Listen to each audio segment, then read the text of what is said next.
Hai, Assalamualaikum warahmatullahi wabarakatuh. Halo saudaraku, dimanapun kalian berada, stay safe, jaga diri. Misalkan tidak penting-penting, lebih baik jangan keluar, tetap duduk di rumah supaya lebih aman. Kalaupun mendesak, ada yang perlu dibeli di luar, tetap ketika berada di luar ikuti protokol kesehatan. Jaga diri saudara-saudara ya, karena case tengah meningkat. Oke, next di sini ada saudara dari Malaysia kirim sebuah artikel ke saya. Ini dari bukan BH, Bhits Online, saya lupa lagi. Olimpik, busana kontingen Malaysia tarik perhatian dunia. Oh ya, saya sempat tengok postingan dari Hot FM atau Era. Jadi ketika detik-detik kontingen Malaysia itu keluar ya, saya amat-amat terkejut. Karena kenapa ya? Busana di sini agak unik. Loreng-loreng, bukan loreng-loreng, totol-totol ya.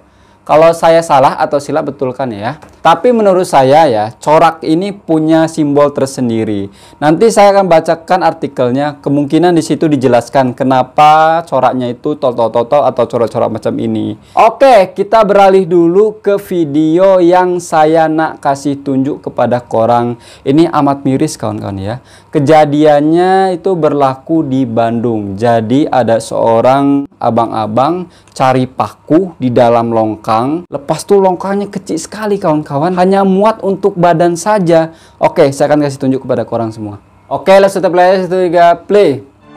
Lubang ini kalian lihat, kalian tengok. Lubang. Konon lubang. Jap. Lubang longkang hanya sebesar ini. Ada abang-abang masuk cari paku kat dalam sana. Kalau untuk sebesar saya atau seberat saya, kemungkinan bisa masuk. Akan tetapi, bagi yang orang yang agak besar sedikit, kemungkinan tidak masuk. Itu pun sebesar saya itu memaksakan. Pasti sesak. Tidak bisa dibayangkan keadaan di dalam ya kawan-kawan ya. Tahu tak, si abang ini cari paku kat dalam sana hanya guna senter, tahu nggak? Yang di kepala itu yang diikat. Lepas tuh dalam sehari si abang itu cari paku ke dalam sini dapat 5-8 kilo. Tahu tak 1 kilonya berapa pakunya? 1 kilonya itu tak sampai 1 ringgit. Bayangkan, nyawa dipertaruhkan. Ini semua efek dari pandemi kawan-kawan ya. Sangat miris. Tapi pemerintah wilayahnya atau negerinya kemana coba? Sampai seperti ini kawan-kawan ya. Ya Allah ya Karim. Saya first time tengok kawan-kawan, ya Allah. Hampir meneteskan air mata. Oke, kita lanjut lagi. Langsung play aja, 3 play. Sempit ini bisa mengeluarkan manusia. Jap. Ya Allah, miris kan kawan-kawan ya. Ada orang cari paku kat dalam sana, longkang sebesar itu lubangnya. Coba pikirkan, miris tak? Apalagi longkangnya itu pasti bau. Aduh, nggak habis pikir ya Allah. Saya first time tengoknya kawan-kawan, miris, nak menangis juga campur aduk. Tapi ada salutnya juga, si abang ini tidak mengemis-ngemis, tidak meminta-minta, dia tetap berusaha cari nafkah untuk keluarganya. Itu yang saya salut. Tapi di sisi lain kok macam ini. Oke, kita play lagi, 1, 3, play. Tuh, kecil itu lubang longkangnya. Sedang apa sih Bapak di sini? Kok senang keluar masuk lubang? Ya Allah ya Karim. Oh, ternyata Pak Supri sedang mencari paku bekas. Aksinya masuk lubang sempit selama 20 menit membuat 20 menit warga cemas. Nah itu dia. Takutnya ya, dia kenapa-napa di dalam ya. Lepas itu tidak bisa keluar, tidak ada yang tahu. Tahu-tahu meninggal di dalam.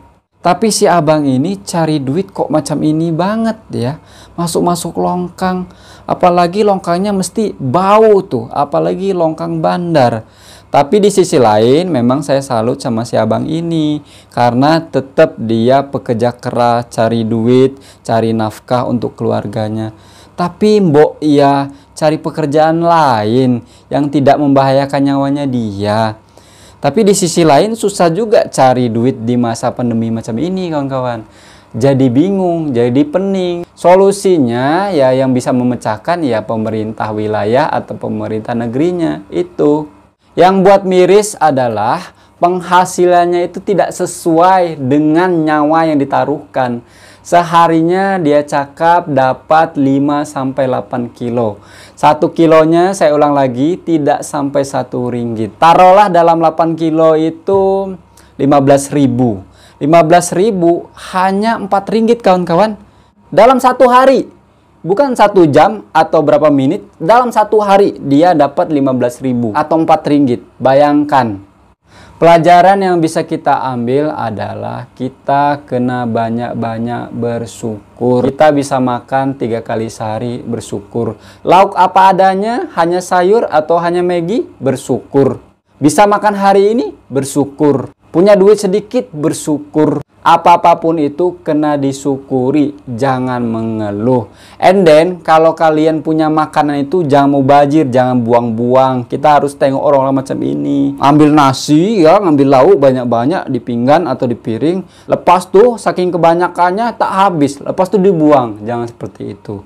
Lebih baik sedikit, nanti kalau kurang nambah. Jangan jadi mubazir.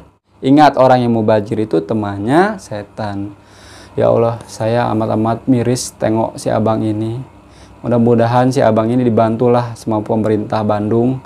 Pemerintah Bandung tahu ya kondisi abang ini. Mudah-mudahan.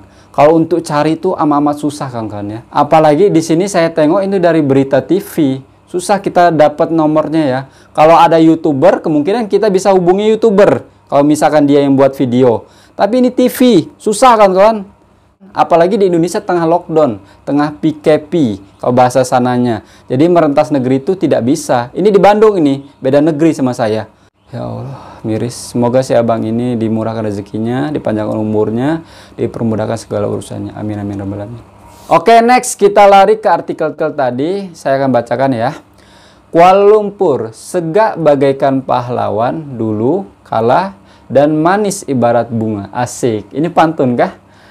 Itu yang dapat disimpulkan mengenai persalinan pemakai kontingen Malaysia pada upacara pembukaan di Stadium Olimpik yang menarik perhatian global malam ini. Busana yang dipakai kontingen negara itu diinspirasi daripada persalinan pemakaian Hang Tuah. Oh, Hang Tuah saya pernah lah lihat atau dengar ceritanya ya. Dalam segi penggayaan dan suntikan elemen segar dari corak geometrik dan warna jalur gemilang sebagai warna asas. Oh, iya ya, paham. Jadi di sini kombinasi pemakaian Hang Tuah dengan corak jalur gemilang Malaysia. Macam itu ya. Kalau saya salah betulkan ya. Tata cara pemakaian adalah lengkap bertanjak, baju sikap dan samping berbaju Melayu yang melambangkan kejituan rasa cinta kepada Malaysia dan baju kebangsaan. Nah, ini di sini yang agak unik ya. Kontingen dari Malaysia itu paling unik di Asia Tenggara ya. Kalau dari Indonesia itu biasa, cuman yang bawa bendera itu agak unik. Harusnya kontingen Indonesia pakainya itu macam yang bawa bendera, akan tetapi beda. Hanya yang bawa bendera saja yang berbeda, yang agak unik, tapi sisanya pakaian biasa. Tapi kalau di Malaysia semuanya pakai loh. Oke, next. Persalinan wanita pula yang lengkap berdokoh itu apa?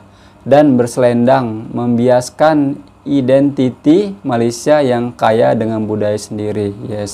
Berdasarkan corak geometrik berasaskan segitiga ataupun chevron.